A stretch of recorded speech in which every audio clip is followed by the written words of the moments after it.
لو عندك بقى فراولة مفرزاها عندك في الفريزر، طلعيها بقى يا ست الكل وخليها تفك معاكي، وتروح حطها في الخلاط كده مع كوباية حليب، وهنعمل بيها احلى حاجة النهاردة بالفراولة.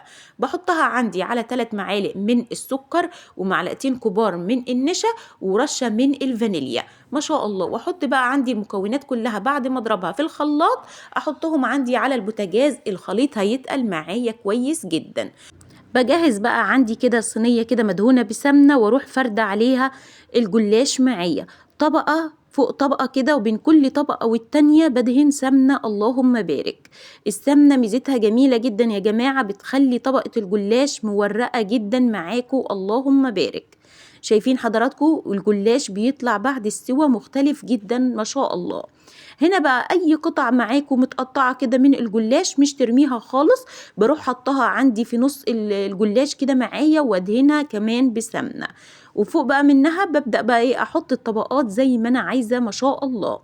بروح بقى جايبه عندي خليط المهلبيه كده، حطاه في قلب الجلاش كده معايا ما شاء الله، وافرده كويس جدا كده معايا. اللهم بارك. وبالراحه خالص وانتي بترصي الجلاش عليه، علشان لسه الخليط سخن جدا، وعلشان تحافظي على القوام بتاعه ما شاء الله.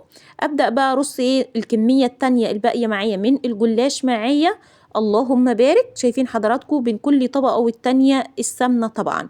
بروح بقى ايه جايبه عندي الجناب دي بقى، المها كده، وطبعا الجناب ديت بحطها برضو بغرقها كده بالسمنة ما شاء الله. طبعا الجلاش طبعا كلنا عارفين ان اساسه السمنة.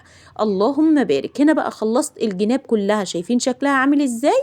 بروح بقى الخطوة المهمة جدا، بجيب بقى اخر ورقة معايا كده، واضغط عليها كده من الجناب زي ما حضراتكم كده شايفين، الم الورقة كده اكنها معايا فطيرة بالظبط، بقفلها تماما ما شاء الله. ادهن بقى الوش معايا كده بشوية من السمنة كمان.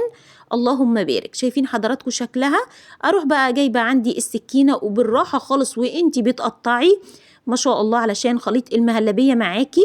اللهم بارك. وادخلها بقى فرن سخن جدا معايا، ما بتاخدش منك اي وقت خالص ما شاء الله. 20 دقيقة بتطلع معاكي خطيرة جدا. هنا بقى الخطوة اللي بعد كده، بجيب عندي كوبايتين سكر وكوبايتين مية ورشة من الفانيليا. بطلع بقى عندي الجلاش كده، وانزل عليه بالعسل كده، العسل البارد ما شاء الله، واسيبه يتشرب تماما. اللهم بارك. هنا بقى بحرك كده الجناب كده علشان اقلبها معاكو. ادي لما قلبتها شايفين اللون جميل ازاي، اللون الارضية جميل جدا ومتماسك وحاجة كده روعة ما شاء الله. هنا بقى اللون كده من الوش جميل جدا.